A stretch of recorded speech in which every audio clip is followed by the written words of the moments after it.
أعوذ بالله من الشيطان الرجيم بسم الله الرحمن الرحيم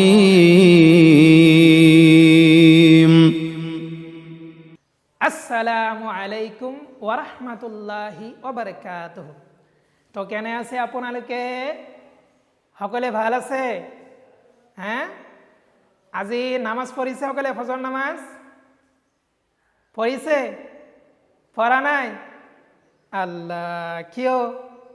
আপোনালোকে আপোনালোকৰ ডাঙৰ ভাইসকলৰ লগত উঠি বা দেউতাৰ লগত উঠি নামাজ পঢ়িব লাগে, নপঢ়ে?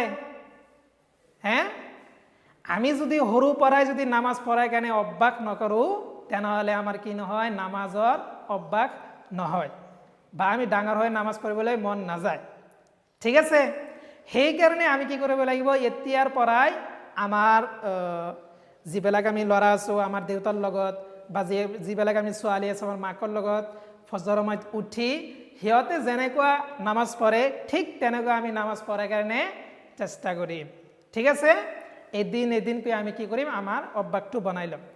তো আমি কি কৰিছিলোঁ, জিমৰ বিষয়ে আলোচনা কৰিছিলোঁ। কিহৰ বিষয়ে আলোচনা কৰিছিলোঁ? জিমৰ বিষয়ে আলোচনা কৰিছিলোঁ। তো আজি কি আহিব? হা। আজি কিহৰ বিষয়ে আমি আলোচনা কৰিম? হা। আপোনালোকে আগৰ পৰাই পঢ়ি আহিছে, জিম হা এইবিলাক কি একেই, জাষ্ট অলপ পাৰ্থক্য আছে। সেইটো কি? নুক্তা। তো ইয়াতে আপোনাৰ চাব পাৰিব, হা জিম আমি কেনেকুৱা লিখিছিলোঁ, এনেকুৱা যায়, এনেকুৱা লিখিছিলোঁ, সেইটো কি জিম হৈ গ'ল। আৰু এইটো যদি আমি কি কৰি দিওঁ, জিম, মাজত যদি আমি নুক্তা দিওঁ তেনেহ'লে কি হৈ যাব? জিম হৈ যাব। আৰু যদি আমি নুক্তা যদি নিদিওঁ তেনেহ'লে সেইটো কি হৈ যাব? হা হৈ যাব। কি হৈ যাব? হা হৈ যাব। তো এই হার বিষয়ে কি কৰিম আজি আমি আলোচনা কৰিম। ঠিক আছে, তো হা যদি প্ৰথমত আহে, হা যদি প্ৰথমত আহে কেনেকৈ হ'ব, মাজত আহিলে কেনেকৈ হ'ব, শেষত আহিলে কেনেকৈ হ'ব। তো এইটোৱে আপোনালোকে আৰু এবাৰ চাব পাৰিব। জিম, ইয়াতে জিমৰ উদাহৰণ আছে, কিন্তু আপোনাৰ লিখাৰ যিটো ধৰণ সেইটো সেম থাকিব। ইয়াতে জিম আছে সেইকাৰণে নুক্তা আছে। আৰু যদি হা হয় তেনেহ'লে আপোনালোকে নুক্তাটো দিব নালাগে। নুক্তা যদি নিদিয়ে তেনেহ'লে সেইটো কি হৈ যাব? হা হৈ যাব। ঠিক আছে, তো আজি ইয়াৰ বিষয়ে আলোচনা কৰিম। তো আপোনালোকে ইয়াতে চাব পাৰিব, ইয়াতে কি আছে,হাৰ ধৰণটো আছে। তো আমি হা কেনেকৈ লিখিম, যেনেকৈ আমি জিম লিখিছিলোঁ, জিম কেনেকুৱা লিখিছিলোঁ, ইয়াৰ পৰা আৰম্ভ কৰি এনেকৈ গৈছিলোঁ, এনেকুৱা যায়, এনেকুৱা আনিছিলোঁ। তো সেইটো কি হৈ গৈছিল, ইয়াতে যেতিয়া আমি নুক্তা দিম কি হৈ যাব? জিম হৈ যাব। কি হৈ যাব? জিম হৈ যাব। এনেকুৱা যদি আমি লৈ যাওঁ জিম হৈ যাব। প্ৰথমত আহিলে কেনেকুৱা ধৰণ হ'ব? এনেকুৱা ধৰণ হ'ব। ঠিক তেনেকুৱাই কি হ'ব,হাৰ ধৰণ এনেকুৱা হ'ব। যদি আমি সেইটো কি কৰি দিওঁ, মিটাই দিওঁ, তেনেহ'লে কি হৈ যাব? হা হৈ যাব। তো প্ৰথমত আহিলে এনেকুৱা হ'ব। আৰু যদি হা মাজত আহে কি হয়, আৰু যদি হা যদি মাজত আহে কি হয়, হা মাজত আহিলে কেনেকৈ হ'ব? ছেম এনেকুৱা বাকী থাকিব, কিন্তু আখৰটো ক'ত যোগ হ'ব? আহি কেনে ইয়াতে যোগ হ'ব। ক'ত যোগ হ'ব? ইয়াতে যোগ হ'ব। যেনেকুৱা জিমৰ লগত যোগ হৈছিল। কাৰ লগত যোগ হৈছিল? জিমৰ লগত যোগ হৈছিল। আৰু যদি শেষত আহে, জিম শেষত আহিলে কেনেকুৱা আছিল? কেনেকুৱা আছিল? সম্পূৰ্ণ জিম কি আছিল? বাকী আছিল। ঠিক তেনেকুৱা হাও কি হ'ব? সম্পূৰ্ণভাৱে কি কৰিব? ইয়াতে বাকী থাকিব। কি কৰিব? বাকী থাকিব। তো আপোনালোকে বুজি পাইছে, যেনেকুৱা জিম যেনেকুৱা আপোনালোকে লিখিছিল ঠিক তেনেকৈ হা লিখিব।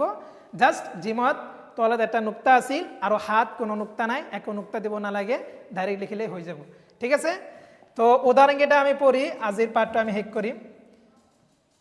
তো আমাৰ সৰ্বপ্ৰথমত আপোনালোকে চাব পাৰিব, আমাৰ পাঠত কি দিছে?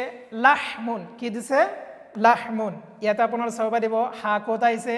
মাজত আহিছে। ক'ত আহিছে? মাজত আহিছে। তো সেম ধৰণ, কিন্তু লামটো ক'ত আহি কিনে যোগ হৈছে? ইয়াতে যোগ হৈছে। ঠিক আছে, তো লাহমুন, লাহমুন মানে কি? মাংস। লাহমুন মানে মাংস। তাৰপিছত ইয়াতে আপোনালোকে চাব পাৰিব প্ৰথমত হা আহিলে কেনেকৈ হ'ব। প্ৰথমত হা আহিলে কেনেকৈ হ'ব, ইয়াতে আপোনালোকে ভালকৈ লিখা আছে ইয়াৰ ধৰণটো। তাৰপিছত তলত উদাহৰণ দিছে, যেনেকুৱা হাবলুন। ইয়াতে কি? হা, হা লিখিছে, তাৰপিছত বা লিখি কিনে কি কৰিছে? হাবলুন। কি? হাবলুন।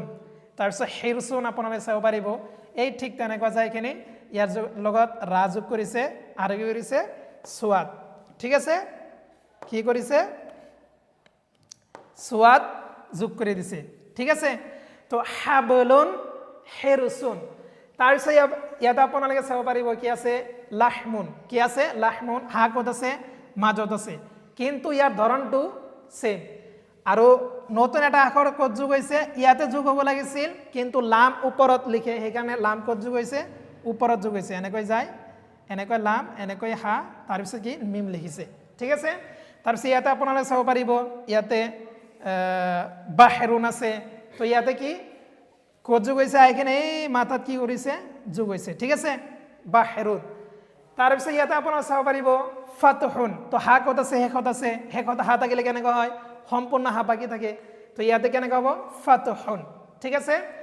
তাৰপিছত ইয়াতে আপোনালোকে চাব পাৰিব নুসহুন, কি আছে নুসহুন, তো হা ক'ত আছে শেষত আছে, শেষত হা আহিলে কেনেকুৱা হ'ব সম্পূৰ্ণ হা বাকী থাকিব, হয় না নহয় হয়। তো আজি আমি এইখিনি পঢ়িলোঁ যে জিম যদি প্ৰথমত আহে তেনেহ'লে এনেকুৱা, মাজত আহিলে এনেকুৱাই, জাষ্ট আখৰবিলাক আহি ক'ত যোগ হয়, ইয়াতে যোগ হ'ব কেতিয়াবা, ইয়াতে যোগ হ'ব কেতিয়াবা, ঠিক আছে। তাৰপিছত শেষত যদি আহে তেনেহ'লে সম্পূৰ্ণ হা কি কৰে বাকী থাকে।